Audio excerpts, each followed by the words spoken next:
Have you ever been with someone you genuinely care about and still felt this quiet, nagging unease you just couldn't shake? Not because anything actually went wrong, not because they did anything, just a text that took a little longer than usual to arrive, a response that felt slightly off, and suddenly, your mind is off to the races. You start reading into things, checking your phone, replaying the last conversation in your head, and somewhere in the back of your mind, you already know this is a lot, but you can't stop. If any of that sounds familiar, I want you to stay with me today, because what's happening in those moments might not be about the relationship at all. It might be about something much older than that. I'm going to be honest with you. I couldn't talk about this topic without getting a little personal. Back when I was in my 20s, I was dating someone. And I remember this one night so clearly. They read my message, no reply. First 5 minutes they're probably just busy.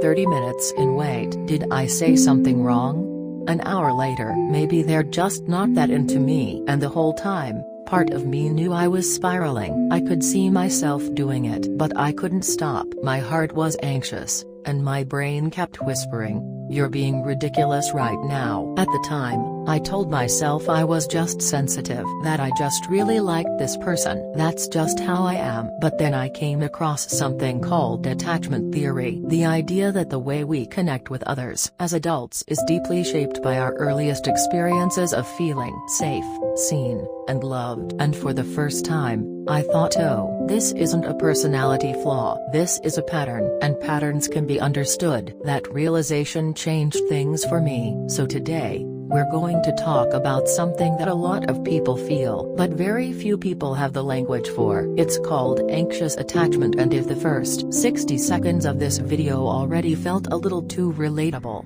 this one's for you. But before we go any further, I want to set something straight. Attachment styles are not diagnoses, they're not labels, they're not boxes to put yourself in and feel stuck. Think of them more like a lens, a way of understanding how you've learned to experience closeness with other people. That's the spirit I want you to bring to everything we're about to talk about. Okay, so what is anxious attachment? At its core, anxious attachment is a relational pattern where two things exist at the same time, and they pull in opposite directions. On one side, an intense desire for closeness. You want to be close, you crave it. Connection means everything to you. On the other side, a persistent, low-grade fear that it won't last, that the person you love might pull away, that you're one wrong move away from losing them. And here's the thing, those two feelings don't cancel each other out, they amplify each other. The more you want someone, the more terrifying it becomes to think you might lose them. So your nervous system stays on alert, watching, scanning, interpreting, and this shows up in some really specific ways. You know that feeling when your partner takes longer than usual to text back, and your brain just floods?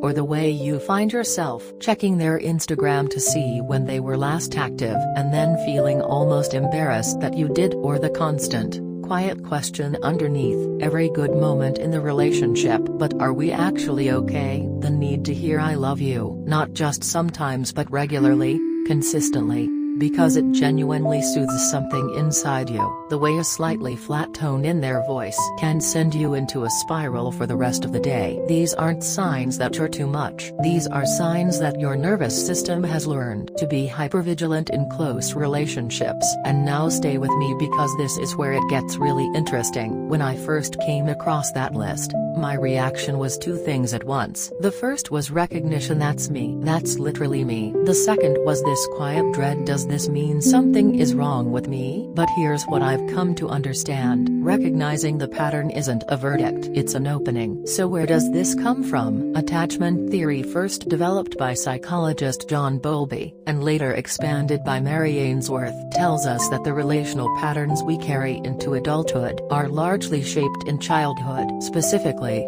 they're shaped by one thing: how consistently did the people who raised us respond to our needs? When a caregiver is reliably present, not perfect, but consistent, a child learns, at a deep neurological level, that the world is safe, that people can be trusted, that they don't have to fight or perform to receive love. That becomes the template they carry into every relationship going forward. But when a caregiver's responses are unpredictable, sometimes warm and present, sometimes distant or distracted, sometimes overwhelmed. A child faces a different kind of learning. They can't predict when comfort will come, so they do the only rational thing a small human can do: they stay alert. They watch for signals. They learn to work harder for connection. And here's what blew my mind when I first understood this: that child grows up, but the strategy doesn't disappear. It just relocates. Suddenly it's not about waiting for a parent to come home. It's about waiting for a text back. It's about monitoring a partner's mood. It's about needing reassurance that yes,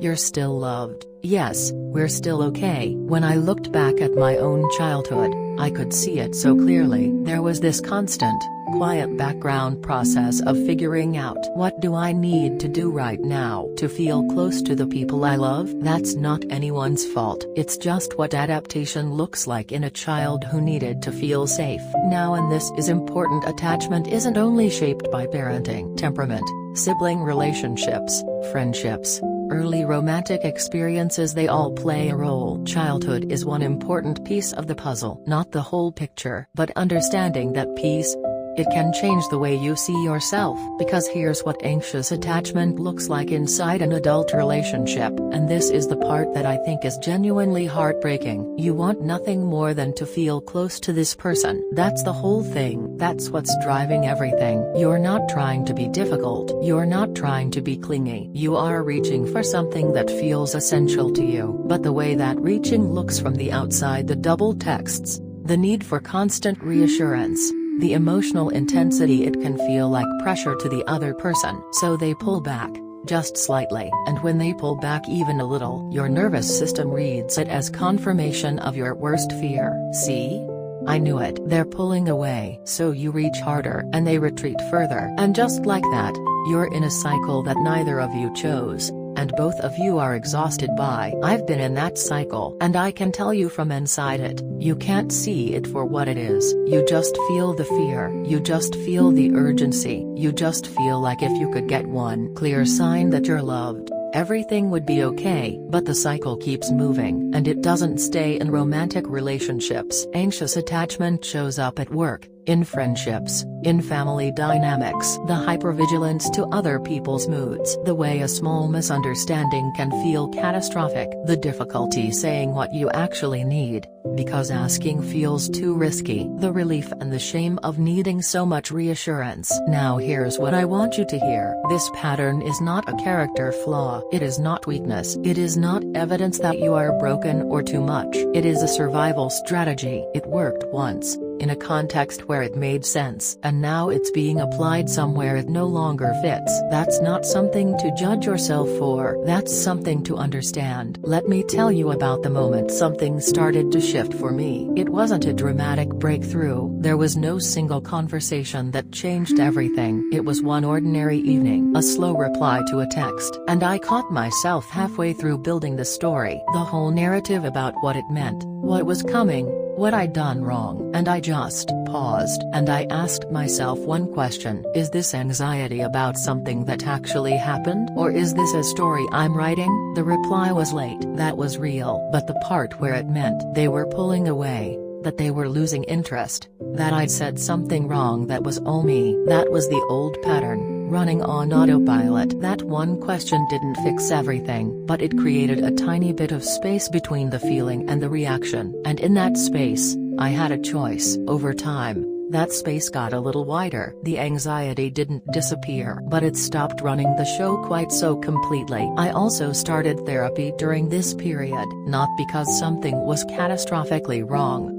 but because trying to understand your own patterns alone is genuinely hard. Having someone sit with you and help you see what you can't see from inside, that's not a last resort. That's one of the most useful things you can do for yourself. So if you're carrying some of this, what does the path forward actually look like? It starts with noticing, not judging, not fixing, just noticing. When does the anxiety spike? What triggers it? And when it does, is there a real, present threat, or is an old fear being activated by something that just resembles the original wound? That distinction, present reality versus old pattern, is where the work lives. It also means learning to tolerate uncertainty in small doses, not white-knuckling through panic, but gently practicing the truth that I don't have confirmation right now, and I can be okay anyway. And it means, if the anxiety is significantly affecting your daily life or your relationships, seriously considering professional support. Reaching out isn't weakness, it's the wisest thing you can do. Here's what I want to leave you with. When I finally understood anxious attachment, really understood it, something softened in me. The question stopped being what is wrong with me and started being, oh, this is how I learned to love. That shift from self-judgment to self-understanding. It doesn't sound like much, but it changes everything, because you can't grow past something you're still ashamed of. But the moment you understand it, really understand it,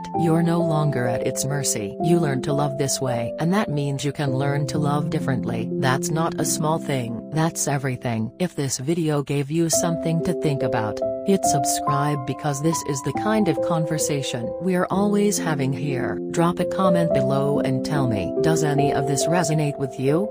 I read every single one, and share this with someone you think might need to hear it, because sometimes, the most important thing isn't fixing the pattern, it's finally being able to name it.